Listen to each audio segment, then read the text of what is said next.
Hello friends, welcome to my YouTube channel study with Jas. आप सबका स्वागत है।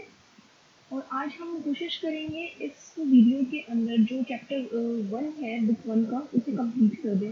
हो सकता है ये वीडियो थोड़ा सा लंबा हो जाए, लेकिन इसे लास्ट तक देखिएगा। अगर आपको ये यूट्यूब चैनल अच्छा लगे तो आप मुझे कमेंट कर सकते हैं, लाइक कर सकते हैं, शेयर कर सकते हैं एंड सब्सक्राइब करना मत भूलना।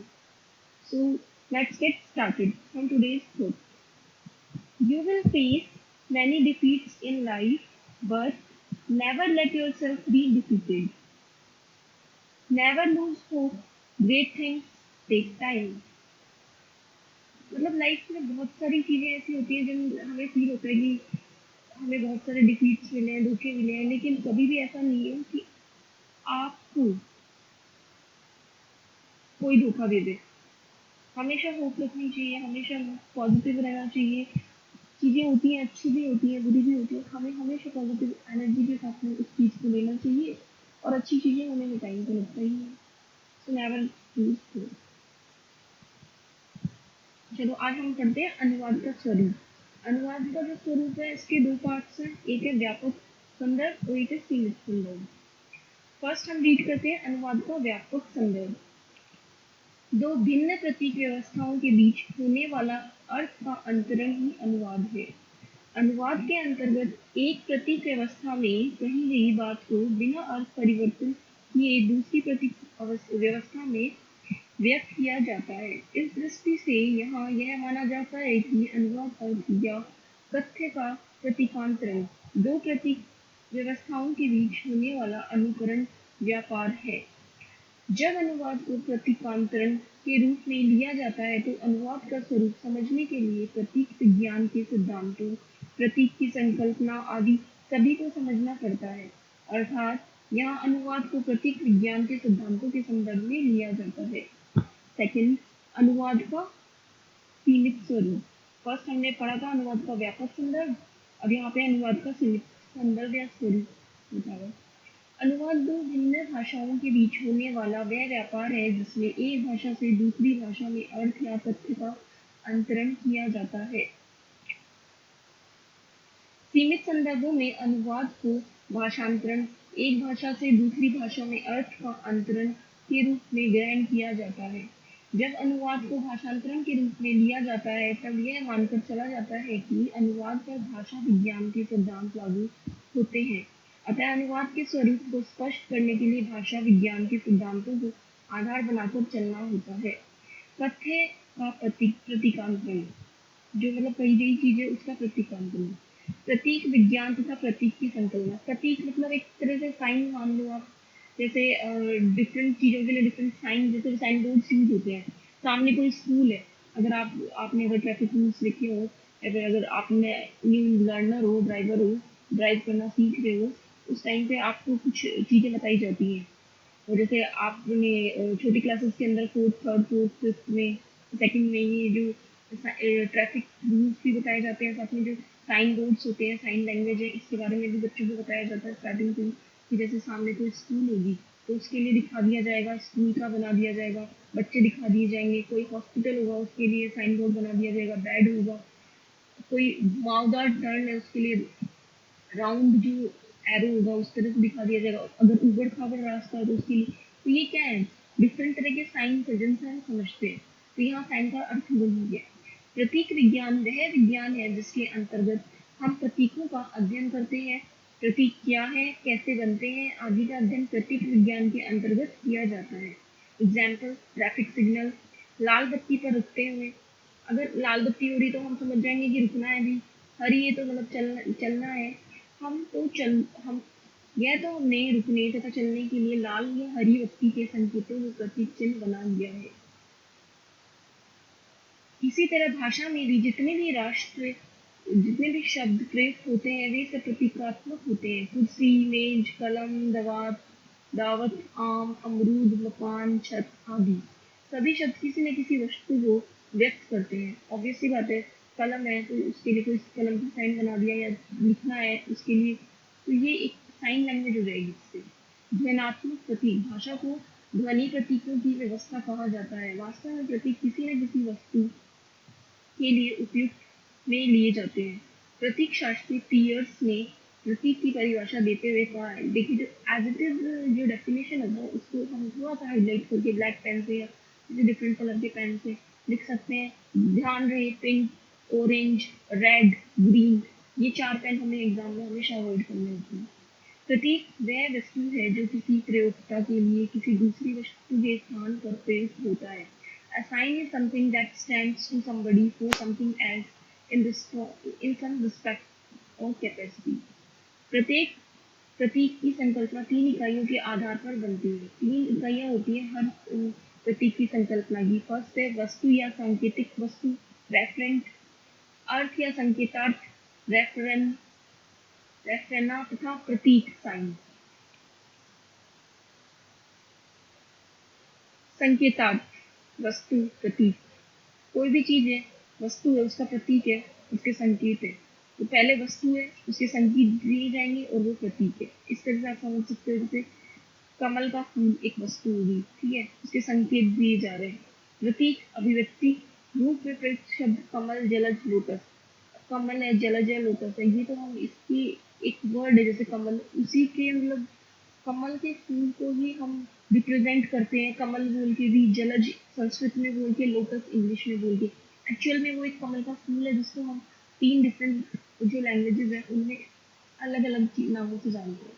जैसे कमल हो गया हिंदी, जलज हो गया संस्कृत, लोटस हो गया इंग्लिश। फॉर एग्जाम्पल उल्लू, उल्लू को हिंदी में हम मतलब हिंदी में कई भी जगह बोला जाता है कि वो तो उल्लू है, उल्लू मतलब मूर्ख है, लेकिन जापानी भाषा में आउल का मतलब होता है विद्वान, ठीक है।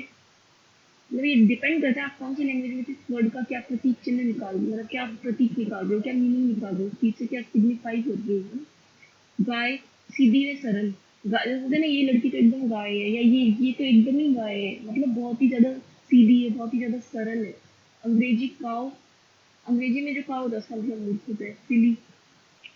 अंग्रेजी में काव तथा गाय शब्द एक ही वस्तु की ओर संकेत कर रहे हैं। कहने का तात्पर्य यह है कि हर भाषा किसी एक वस्तु को भिन्न भिन्न प्रतीकों से व्यक्त कर सकती है, या किसी एक अर्थ या तथ्य को 2 भिन्न प्रतीक व्यवस्थाओं के माध्यम से व्यक्त किया जा सकता है। अनुवाद व्यापक संदर्भ में अंतर्भाषिक अनुवाद, अंतर्भाषिक अनुवाद, अंतर प्रतीकात्मक अनुवाद। अंतर्भाषिक अनुवाद, अनुवाद की वह प्रक्रिया जो एक ही भाषा के अंतर्गत घटित होती है। यहाँ प्रतीक 1 एंड प्रतीक 2 एक ही भाषा के प्रतीक होते हैं। दोनों ही प्रतीकों का संबंध किसी एक भाषा की 2 भिन्न व्यवस्थाओं से होता है। अर्थात यहाँ अनुवादक एक ही बात को उसी भाषा में कुछ दूसरी तरह से व्यक्त कर देता है। उदाहरण, यदि कोई हिंदी कविता का अनुवाद हिंदी गद्य में या हिंदी गद्य का अनुवाद पद्य में करता है तो यह अंतर्भाषिक अनुवाद का उदाहरण माना जाएगा। इसी प्रकार जब एक ही भाषा की एक शैली से उसी भाषा की दूसरी शैली में अनुवाद किया जाता है तो वह अंतर्भाषिक अनुवाद का उदाहरण होता है। हिंदी और उर्दू 2 भिन्न भाषाएं नहीं है, बल्कि एक ही भाषा से जन्मी 2 शैलियां हैं। अब आपको इस तरह के क्वेश्चंस पता होना चाहिए कि हिंदी जो भाषा है और उर्दू भाषा है, जो वो हमें लगता है कि भिन्न भाषाएं, जबकि एक ही शैली से निकली हुई 2 भाषाएं हैं। हिंदी और उर्दू 2 भिन्न भाषाएं नहीं है, बल्कि एक ही भाषा से जन्मी 2 शैलियां हैं। एक जो ओरिजिन है, एक ही बेस, एक ही इनका निकली हुई, ये मतलब एक ही चीज से निकली है हिंदी और उर्दू दोनों, जिनकी लिपि अलग अलग है। हिंदी शैली में संस्कृत के तत्सम शब्दों का प्रयोग अधिक होता है, तो उर्दू शैली में अरबी, फारसी के शब्दों का अधिक प्रयोग होता है। हिंदी देवनागरी लिपि, उर्दू फारसी लिपि में लिखी जाती है। ये आपको पूछ सकते हैं कि हिंदी की तो ये बेसिक क्वेश्चन है कि हिंदी जो है वो देवनागरी लिपि में लिखी जाती है, उर्दू जो है वो फारसी लिपि में। तो आपको पता होना चाहिए कि उर्दू कौन सी लिपि में लिखी जाती है। लेकिन लिपि भिन्न हो जाने से भाषाएं भिन्न भिन्न नहीं हो जाती। हम किसी भी भाषा को किसी भी लिपि में लिख सकते हैं। मोहन घर जाता है, मोहन घर जाता है। वाक्य रोमन लिपि में लिख देने से वह अंग्रेजी भाषा का वाक्य नहीं बन गया, वह वास्तव में हिंदी भाषा का ही वाक्य है जो रोमन लिपि में लिखा गया है। इसी तरह लिपि समान हो जाने पर भी भाषाएं परस्पर भिन्न हो सकती है। संस्कृत, मराठी, हिंदी, नेपाली सभी भाषाएं भिन्न भिन्न हैं, पर लिखी देवनागरी लिपि में ही जाती है। अब यदि कोई व्यक्ति हिंदी शैली प्रतीक 1 से उर्दू शैली प्रतीक 2 में अनुवाद करता है तो वह अंतःभाषिक अनुवाद कहा जा सकता है। मुंशी प्रेमचंद कहानीकार जो है हिंदी और उर्दू मतलब इन्होंने हिंदी में चीजें लिखी फिर उसको उर्दू में और फिर उनका अंतःभाषिक अनुवाद दूसरी शैलियों में किया गया। श्रीवास्तव तथा गोस्वामी ने अपनी पुस्तक में शतरंज के खिलाड़ी का उदाहरण प्रस्तुत किया है। शतरंज के खिलाड़ी का हिंदी रूप 1924 में पहले माधुरी पत्रिका में प्रकाशित हुआ। बाद में इसका अंतःभाषिक अनुवाद उन्होंने उर्दू शैली में किया और यह अनुवाद शतरंज की बाजी के नाम से दिसंबर 1924 की जमाना पत्रिका में छपा। श्रीवास्तव के ही शब्दों में इस अन्वयांतर अंतःभाषिक अनुवाद को मात्र लिपि परिवर्तन नहीं कहा जा सकता क्योंकि इस अनुवाद में न केवल शब्द और वाक्य की चयन में भेद दिखाई देता है वरन रचना के वातावरण के घनत्व और संवेदना की विवृत्ति में भी अंतर दिखाई देता है। इस तथ्य के प्रमाण में कहानी से निम्नलिखित अंश प्रस्तुत किए गए हैं। हिंदी शैली माधुरी में प्रकाशित। अंधेरा हो चला था, बाजी बिछी हुई थी, दोनों बादशाह अपने अपने सिंहासनों पर बैठे हुए मानो उन दोनों वीरों की मृत्यु पर रो रहे थे। उर्दू शैली जमाना में प्रकाशित। अंधेरा हो गया था, बाजी बिछी हुई थी, दोनों बादशाह अपने अपने तख्त पर रौनक अफरोज थे, उन पर हसरत छाई हुई थी, गोया मक्तूलीन की मौत का मातम कर रहे थे। सेकंड, अंतर्भाषिक अनुवाद।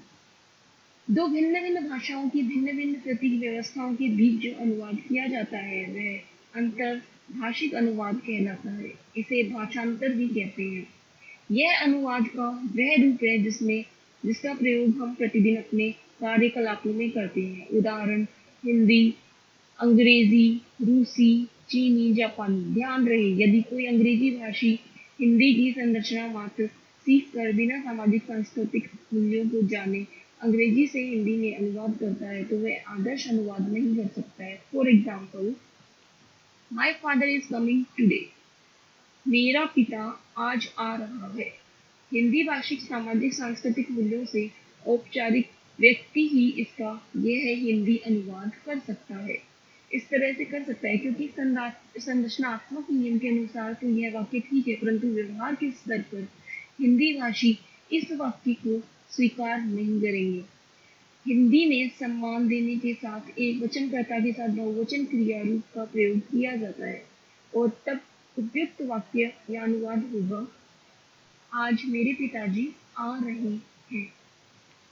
अतः अंतर्भाषिक अनुवाद में अनुवादक को न केवल स्रोत भाषा, पाठ की संरचना तथा बुनावटी जैसे एक औपचारिकता पर भी ध्यान देना जरूरी है बल्कि उन सभी सामाजिक सांस्कृतिक मूल्यों की भी जानकारी रखनी इतनी ही जरूरी है जो उस भाषाई समाज के अभिन्न अंग है।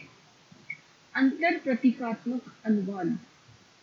अंतर प्रतीकात्मक अनुवाद में अनुवादक किसी भाषा की प्रतीक व्यवस्था से किसी अन्य भाषेतर व्यवस्था में अनुवाद किया जाता है। उदाहरण, कहानी या नाटक को फिल्म के रूप में अंतरित करना वस्तुतः अंतर प्रतीकात्मक अनुवाद के अंतर्गत आता है। गोदान, गबन, साहब, बीवी और गुलाम, तीसरी कसम आदि उपन्यासों को लेकर जो फिल्में बनी है वे अंतर प्रतीकात्मक का उदाहरण है। इस तरह अंतर प्रतीकात्मक अनुवाद में प्रतीक 1 तो भाषा से संबंधित ही रहता है परंतु प्रतीक 2 किसी अन्य माध्यम से हो जाता है। अनुवाद के सीमित संदर्भ। अब अनुवाद के अंदर हम इसके संदर्भों को जानेंगे। अनुवाद एक ही भाषा की दो बोलियां शैलियों के बीच होने वाले अनुवाद वो होता है जो एक ही भाषा बोली शैली इनके बीच होता है। अंतर्भाषिक अनुवाद को दो आयामों में समझते हैं। फर्स्ट है पाठधर्मी आयाम, सेकंड है प्रभावधर्मी आयाम। पाठधर्मी आयाम के अंतर्गत अनुवाद करते समय स्रोत भाषा के पाठ या मूल पाठ को केंद्र में रखा जाता है। पाठधर्मी अनुवाद वस्तुतः भाषा के सापेक्षतावादी सिद्धांत पर आधारित है। यह सिद्धांत यह मानकर चलता है कि सांसारिक भौतिक सत्य तथा तथ्य तो संसार में सबके लिए समान ही होते हैं पर उनको देखने की दृष्टि हर भाषाभाषी समाज की अपनी विशिष्ट होती है। यही कारण है कि एक ही भौतिक सत्य अलग अलग भाषाओं में अलग अलग ढंग से व्यक्त किया जाता है। उदाहरण, रिश्तों में विभिन्न नाते रिश्तेदारी के लिए हिंदी भाषा में शब्द मौसा जी, चाचा जी, मामा जी, फूफा जी, ताऊ जी आदि, लेकिन अंग्रेजी में इन सभी के लिए एक ही शब्द का प्रयोग हम करते हैं, वो है अंकल। लेकिन अलग शब्द होने का मतलब यह नहीं है कि अंग्रेजी भाषा भाषी समाज के लोग इन संबंधों में अंतर करके नहीं चलते, बल्कि भौतिक सत्ता या भौतिक संबंधों के धरातल पर तो ये लोग भी इन नाते रिश्तेदारों में अंतर करके चलते हैं। इनको अपने अपने ढंग से भाषाओं में व्यक्त भी करते हैं, जैसे मामा मदर्स ब्रदर, मैटरनल अंकल, चाचा फादर्स ब्रदर, पैटर्नल अंकल। परंतु भाषिक अभिव्यक्ति के स्तर पर उनके यहाँ अलग अलग शब्द नहीं है, इसी एक को यूज करेंगे। ये तो मैटरनल बोल देंगे मम्मी की साइड का होगा, पैटर्नल बोल देंगे फादर की साइड का होगा। सेकंड है प्रभावधर्मी आयाम। यहाँ तक तकनीकी तथा सूचना प्रदान साहित्य पाठों के अनुवाद का प्रश्न है। पाठकर्मी अनुवाद वहाँ कारगर हो जाता है, परंतु जब बात सृजनात्मक साहित्य के अनुवाद की आती है तो केवल पाठकर्मी अनुवाद से काम नहीं चल पाता। उदाहरण, कविता के अनुवाद में अनुवादक से यह अपेक्षा करना कि वह अनुदित पाठ में वैसी ही संरचना, छंद, लय आदि ले आए, यह उचित नहीं।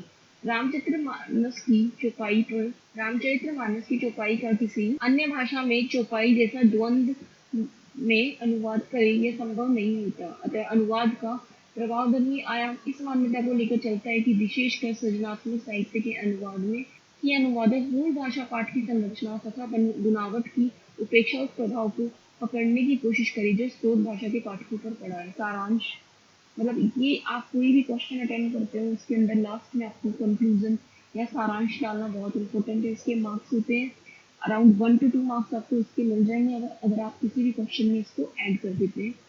इस इकाई के अंतर्गत आपको अनुवाद क्या है, अनुवाद की कौन कौन सी परिभाषाएं विद्वानों ने दी हैं, अनुवाद के प्रमुख अभिलक्षण कौन से हैं हो सकते हैं तथा अनुवाद का स्वरूप क्या है आदि के बारे में विस्तृत जानकारी दी गई है। अनुवाद की परिभाषाओं के आधार पर आपको बताया गया है कि अनुवाद दो भाषाओं के बीच घटित होने वाला ऐसा क्रिया व्यापार है जिसमें एक भाषा के पाठ में व्यक्त संदेश को दूसरी भाषा के पाठ में प्रतिस्थापित किया जाता है। तो ये तो हुआ आज का चैप्टर हमारा यहाँ कंप्लीट। आपको सिर्फ एज इट इज उनको रीड करना है, 1 से 2 बार आप उन्हें सुनेंगे तो आपको याद हो जाएंगे और ऐसे ही आपको आंसर्स भी लिखने हैं इसके। बाकी जो इसके चैप्टर्स है 2, 3, 4 वो इतने इम्पोर्टेंट नहीं है, लेकिन अगर आप लोग बोलेंगे तो मैं उसके वीडियोस भी बना के डाल दूंगी। उनमें जो भी मोस्ट इम्पोर्टेंट चीज़ें हैं हम वो कवर कर रहे हैं। सारे जो भी टॉपिक्स हैं इनके अंदर जो भी इम्पोर्टेंट चीज़ें हम सिर्फ उन्हीं पे फोकस करेंगे जो कि एग्जाम में भी पूछे जा सकते हैं या फिर हमारे जो रिटन एग्जाम होगा आप लोगों का डिप्लोमा का उसके अंदर जो क्वेश्चंस आते हैं हम उन्हीं को फोकस कर रहे हैं, क्योंकि बुक्स में और भी बहुत सारी चीज़ें हैं लेकिन सारी चीज़ें इतनी इम्पोर्टेंट नहीं है। तो आप इन वीडियोस को देखिए, अगर पसंद आता है तो इसे लाइक भी कीजिए। और आज हम बात कर लेते हैं ट्रांसलेशन के जो जो कोर्स है इसकी इम्पोर्टेंस क्या है, ये हमें करना ज़रूरी क्यों है। तो देखिए ये पेपर में ही आया है, ये कटिंग मैंने पेपर से ही ली है, ये एक पूरी ऑथेंटिक कटिंग है। इसके अंदर साफ साफ आया ट्रांसलेटर के 47 पदों के लिए निकली भर्ती। तो ऐसा नहीं है कि वैकेंसीज नहीं है, हर डिपार्टमेंट्स में निकलती हैं। वो आते हैं, आप कितने अवेयर है इस चीज़ को लेके, आप इसको अच्छे से रीड कर सकते हैं या आप इसको स्क्रीनशॉट भी ले सकते हैं जैसा आपको सही लगे। बाकी जो ट्रांसलेटर की पोस्ट है वो निकलती रहती है। ये देखिए लिस्ट में निकली हुई है, जूनियर ट्रांसलेशन ऑफिसर की 16 पोस्ट है, जनरल की 8 है, बाकी SC ST की 2 ऐसे करके टोटल 16 है। तो आप लोगों को इसके अंदर जो NIFT है लिस्ट के अंदर वर्क एक्सपीरियंस मांगा गया है कि आपके पास 2-3 ईयर्स का वर्क एक्सपीरियंस हो सकता है इस वाले के लिए तो आप एलिजिबल नहीं हो, लेकिन जैसे आप भी ऑनलाइन सर्च करेंगे तो आपको बहुत सारी पोस्ट मिल जाएंगी इसके रिगार्डिंग। और अगर आप बोलेंगे तो मैं आगे ग्रामर के अंदर जो सेशंस हैं मेरे वीडियोस में ग्रामर बेसिक स्टार्टिंग से स्टार्ट करूँगी। आपको वीडियोस अच्छे लगे या कोई कोई भी कमी हो या जैसा भी आप लोग बताएं मुझे उसके अकॉर्डिंग इन्फॉर्म करें। अगर आपको लिटरेचर के अंदर कोई पोएम्स है या फिर कोई नॉवेल्स है या किसी चीज़ में वीडियो चाहते हैं आप तो रिक्वेस्ट कीजिएगा, मैं ज़रूर बनाऊँगी, कोशिश करूँगी। अब और आप लोगों के रिस्पॉन्सेज जो आए वो मुझे बहुत अच्छे लगे हैं। मैं खुश हूँ कि मुझे इतने सारे लोग देख रहे हैं और पसंद भी कर रहे हैं चैनल को। और it is just a start. और मैं आपको बता देना चाहूँगी कि बहुत चीज़ें होती हैं छोटी-छोटी, आप जैसे sometime hopefully we should never lose hope. We should be always looking forward and try to do things. अभी वैसे भी कोरोना टाइम है, सभी घर में हैं अपने, और वी डोंट नो कि ये ऐसी सिचुएशन कब तक चलेगी। पर ऐसा नहीं है कि हमें अपनी पढ़ाई छोड़ देनी चाहिए, या मतलब ऐसे बिल्कुल भी फोकस नहीं रहना चाहिए। We are still focused and still doing things which are under our control. We can do it. Okay. Bye. Take care, everyone. Soon meet you in the next video.